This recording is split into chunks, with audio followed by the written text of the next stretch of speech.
Hello, everyone. It's truly a pleasure to be here. First, let me wear my hat as one of the directors for the board of Open Compute. Welcome all of you to the summit. It's truly amazing to see so many people here in person, almost record-breaking numbers, and I hope all of you have a fantastic 3 days ahead. So what I'm going to do today is to structure my talk in 3 parts. The first part, I'm going to talk about a bunch of technology trends, and I'm going to try to set up the problem statement and the opportunity that we have.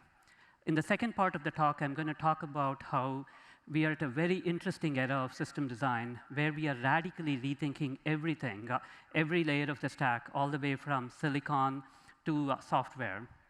And then in the last part of the talk, I'm going to talk a little bit about what it means for us as a community. And I'll talk a little bit about some exciting announcements we have in terms of Google's partnership with Open Compute. So when we think about infrastructure at Google, we think in terms of designing the planet-scale computing that powers all the Google services that we all love to use, web search, Gmail, YouTube, even cloud.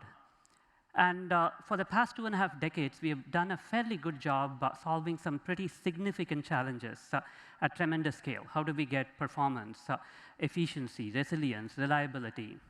But more recently, we are starting to see some headwinds. Prior speakers all talked about the slowing of Moore's law, so I'm not going to belabor that too much. But I did want to talk about how the slowing of Moore's law leads to technology platforms across multiple dimensions. So you have the graph on the left that shows traditional slowing of computing, but you can also see how technology plateaus happen in memory cost efficiency, in storage costs, in power efficiency. And in some respects, these challenges could not happen at a worse time. So just as we are seeing all of these slowdown in the supply side, we are seeing some phenomenal increases in the demand side of things. So for example, in machine learning, some estimates from OpenAI suggest that the demand for computing is doubling every 3.5 months.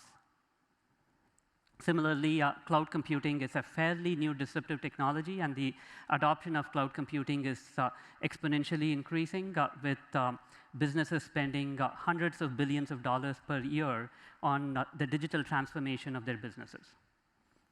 On top of that, we have a few additional challenges that pertain to reliability and security. So on security, most of you have heard about some recent efforts around side channel vulnerabilities, Spectre, Meltdown, Foreshadow, and so on.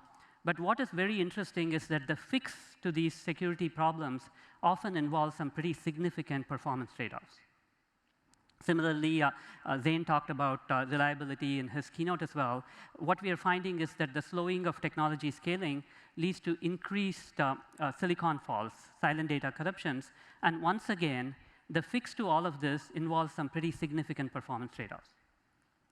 So this combination, where on one hand we have some significant headwinds on the supply side, new challenges in security, new challenges in reliability. On the other hand, we have some phenomenal, unprecedented increases in compute demand. That is the problem statement that we are all looking at. So now the good news is, as a community, we have been looking at this problem for a while, and we have made some pretty phenomenal innovations. We have been rethinking every level of the stack from mud to cloud. We are rethinking new silicon custom accelerators. We are rethinking hardware infrastructure and data center infrastructure. We are rethinking the software stack all the way to distributed systems and cloud computing. And so if you start with what are we doing in custom silicon, we have evolved from going beyond traditional CPUs and GPUs to more custom ASICs that are targeted at specific workloads. So the TPU, the tensor processing unit, optimized for machine learning workloads. The VCU, the video coding unit, optimized for video acceleration. The recently announced IPU, the infrastructure processing unit for smart networking. And the good news is we are just about starting here, and there's tons of opportunities for more new accelerator designs, more innovation in this space, including my favorite, which is about thinking about more fine-grained, closely coupled accelerators for core data center libraries and functions. On the hardware side, server design, as we know it, has traditionally, for the past 5 decades, been fairly straightforward. But the server of the future is going to look fundamentally different. It's going to have modularity. It's going to be disaggregated. There's going to be a lot of heterogeneity and diversity in the fleet. We are going to be software-defined, namely, we are going to wrap the hardware in layer of software and expose that as the service. And we are going to be focusing on all the abilities I talked about, security, reliability, availability, and so on. Similarly, at the data center side, we are going to see some pretty fundamental changes. Once again, we are going to see a modular design, but we are also going to see us embrace an emphasis on manufacturing, an emphasis on automation, again, an emphasis on software-defined infrastructure, but also a focus on environmental sustainability or green computing. Popping up a layer of the stack, when we look at distributed systems, again, we are at a very pivotal moment. If you think about prior inflection points in distributed systems, whether it is the birth of the internet or client-server or scale-out systems, we are at yet another inflection point where we are rethinking a new epoch of distributed systems, one that is based on low-latency networking, optimizing for microseconds, one that is thinking about new programming models for accelerators, one that is thinking about abstracting compute and storage as a service and presenting it to our customers. And finally, on top of all of this, cloud represents, again, a generational disruption in terms of how we think about our system design. Beyond democratizing access to computing, cloud computing has been focused on delivering completely new capabilities in terms of how businesses store, use, understand data in their journey on digital transformation of their businesses, and we are at a very, very nascent stage of this particular journey. So what does all of this mean? Individually, any one of these changes that I talked about is a fairly significant disruption. But when you combine them all together, and you go beyond just design innovations to thinking about innovations in deployment and velocity. So how do we do fast product launches? How do we build hardware ASICs much faster than we have ever done? And when you combine all of this, I believe we are truly at a pivotal moment in systems design.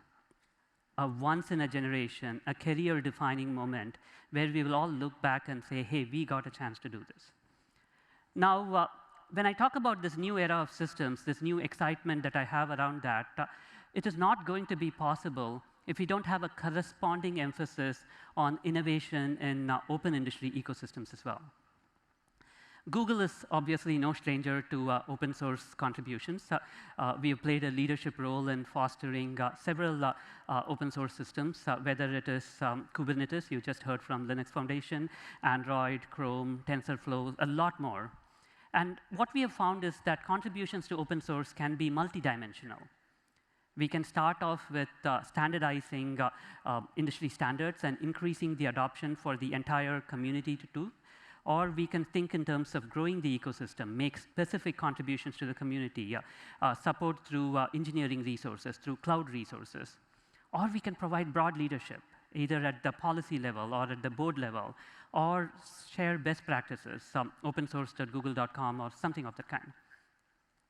And so today, on behalf of Google, I'm very pleased to continue this rich tradition of collaboration with open source ecosystems with a very strong partnership with Open Compute on more open hardware ecosystems as well.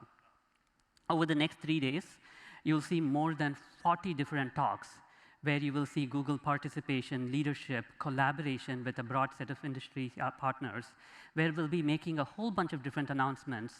And I want to focus on 3 big areas where I'm very excited about: server design, trust and reliability, as well as sustainable computing.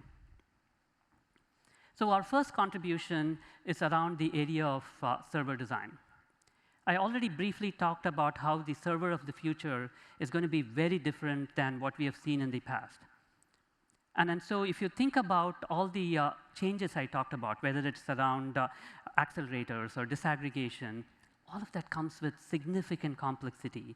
You no longer have a plug-and-play model that works anymore. And so at this summit, tomorrow at the Future Technology Symposium, we will be presenting Google's vision of what we call a multi-brain server for the future. And if you want a sneak preview, you can also go to the Google Tech Expo talk today at 1:20 p.m.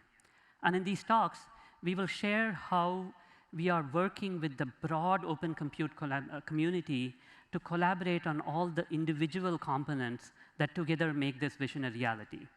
How do we innovate in modeling and out-of-band management? Things like Redfish, OpenBMC. How do we innovate in modularity?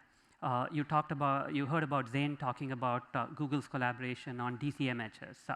How do we work on industry standards, NVMe, CXL, and so on? But also, how do we innovate on additional new components that are needed, arenas, composability, and so on? Our second contribution continues to invest in the area of reliable and secure computing. Can we go back one slide, please? Ooh, OK, OK, apparently our third contribution. So our third contribution goes into the area of trusted and secure computing, going beyond discrete root of trust to new edge cases, new confidential computing use cases. And so today, along with other industry leaders, AMD, Microsoft, and NVIDIA, we are pleased to contribute Calyptra, which contributes a reusable IP block for chip-level attestation at the package and the SoC level. And so the Calyptra spec is already available for all of us to look at, and code is coming shortly as well, so that we as a community can work together to make sure that we harden the IP block in this very important area. OK, can you go back to the previous slide now, please? So our third contribution is in the space of reliable computing. And you already heard from Intel about how silent data corruptions are a pretty significant problem. And this can be a very insidious issue when we think about deployment at scale in the fleet. How do we kind of avoid software toil for our developers? How do we make sure we avoid unintended consequences like cascading failures and so on? So once again, today, we are very happy to work with a spectrum of different industry partners to announce a new open compute server component resilience workstream, where we'll be focusing on three major kinds of contributions. As a community, we're going to be discussing and publishing metrics so that we can consistently track this important area. We are also going to be looking at test execution frameworks and suites that we can all use to identify and resolve these problems.